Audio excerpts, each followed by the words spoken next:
नमस्कार, मैं हूं आमिल बेग। आप देख रहे हैं सिटी बुलेटिन न्यूज़। शहर की हर छोटी बड़ी खबरों से हम कराएंगे आपको रूबरू। नगर निगम स्वच्छ भारत मिशन के तहत अयोध्या को पूरे भारत में प्रथम स्थान दिलाने के लिए प्रतिबद्ध है।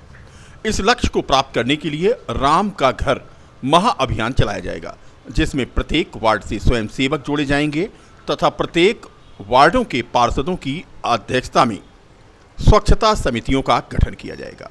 यह बात मंगलवार को महापौर गिरीश त्रिपाठी ने पत्रकारों के साथ बातचीत के दौरान कही। उन्होंने कहा कि इस अभियान की जानकारी और जन भागीदारी बढ़ाने के लिए एक विशेष रथ सभी 60 वार्डों में घूमेगा और लोगों को इस अभियान के बारे में सूचित करेगा। यह रथ वार्ड जाकर वॉलंटियर बनने के लिए प्रेरित करेगा। उन्होंने बताया कि वॉलंटियर के चयन के पश्चात उन्हें विशेष प्रशिक्षण दिया जाएगा ताकि वे अपने वार्डों में स्वच्छता और विकास के मानकों को सफलतापूर्वक लागू कर सकें। यह एक वृहद कार्य योजना है जिसके अंतर्गत 12 और विषय भी समायोजित किए गए हैं ताकि अयोध्या को एक विकास के मानक पर पूरे विश्व के समक्ष रखा जा सके। इस महाअभियान का शुभारंभ भी महापौर के द्वारा किया गया। अयोध्या महानगर, इसको भारत का स्वच्छता रैंकिंग में इसको ऊपर ले जाना है। अयोध्या महानगर में स्वच्छता की अन्य प्रैक्टिसेस, शासन प्रशासन की विभिन्न लाभकारी योजनाओं से कैसे लोगों को लाभ ज़्यादा से ज़्यादा मिल सके और लोगों को कैसे जागरूक किया जा सके, शिक्षा और इन सब चीज़ों के स्तर पर एक संवाद कैसे कायम किया जा सके, इन सब के दृष्टिकोण से स्वच्छ भारत मिशन के अंतर्गत एक राम का घर करके एक अभियान आज से हम लोग शुरू कर रहे हैं, जिसमें हम लोग एक रथ के माध्यम से विभिन्न वार्डों में जाएंगे, हमारी टीमें जाएंगी, वहाँ पर पैम्पलेट्स वितरित करके लोगों को जागरूक करने का प्रयास करेगी। इसके साथ साथ ही एक आह्वान है हमारे पार्षदों के माध्यम से, हमारे माननीय पार्षद जो हमारे वार्डों के निर्वाचित नेता हैं, उनके माध्यम से हम लोग वहाँ पर विभिन्न लोगों से, विभिन्न स्वयंसेवी लोगों से जो समाज के प्रति कुछ कार्य करना चाहते हैं, कुछ अपना योगदान करना चाहते हैं, उनसे एक अपील भी करेंगे कि हमारे इस अभियान से जुड़ें।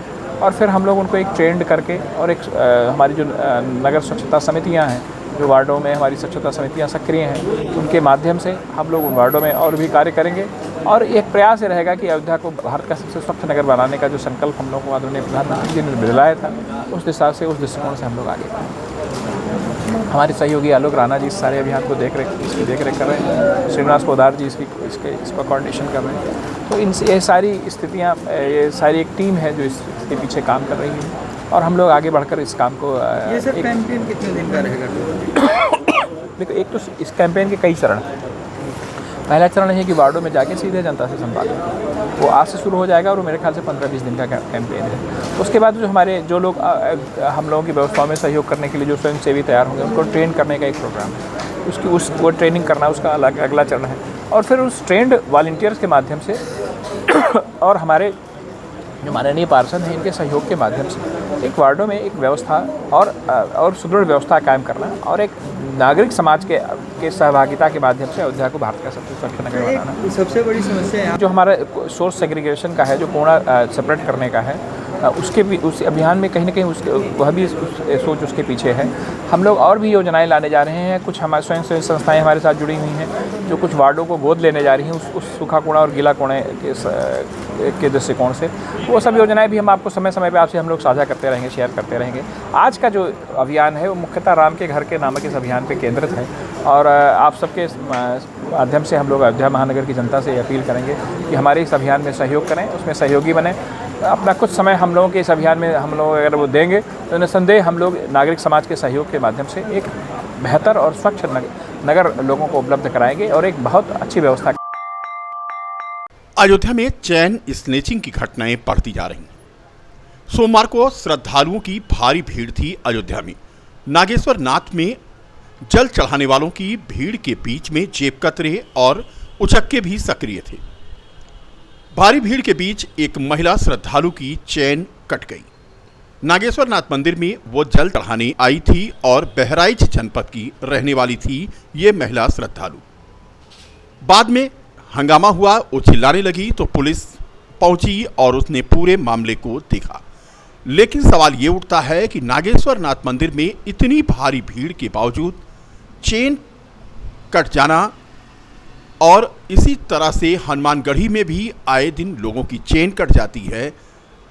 कभी कभी तो दर्जनों की संख्या में ये घटनाएं होती हैं।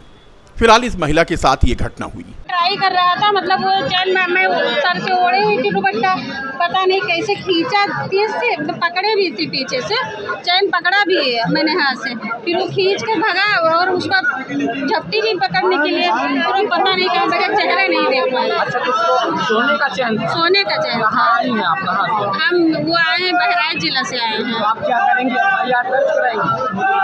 अब क्या, अब आप लोग कीजिए जो करना है, क्या कर रहा हूँ। क्या नाम है आपका? क्या नाम मेरे है? पति हैं, रंजना सोनी नाम है, वो मेरे पति हैं, मेरा बेटा है। मैं तो जैतापुर से आई हूँ, मतलब बहराइच जिले से आई हूँ। कैंट थाना क्षेत्र के हसनू कटरा चौकी अंतर्गत अमरूद की एक बाग में मिले अधजले युवक, जिसकी बाद में अस्पताल में मौत हो गई। इस मामले में एसएसपी राजकरण नैयर ने आज कहा कि पूरे प्रकरण की जांच कराई जा रही है। 30 वर्षीय युवक मुकेश यादव भाई के साथ काम करता था, जो परिजनों के मुताबिक काफी दिनों से तनाव में था। उधर दूसरी तरफ मृतक के छोटे भाई ने पड़ोसी पर आरोप लगाए हैं। कुल मिलाकर के एसएसपी ने आज इस मामले में कहा कि जांच जारी है।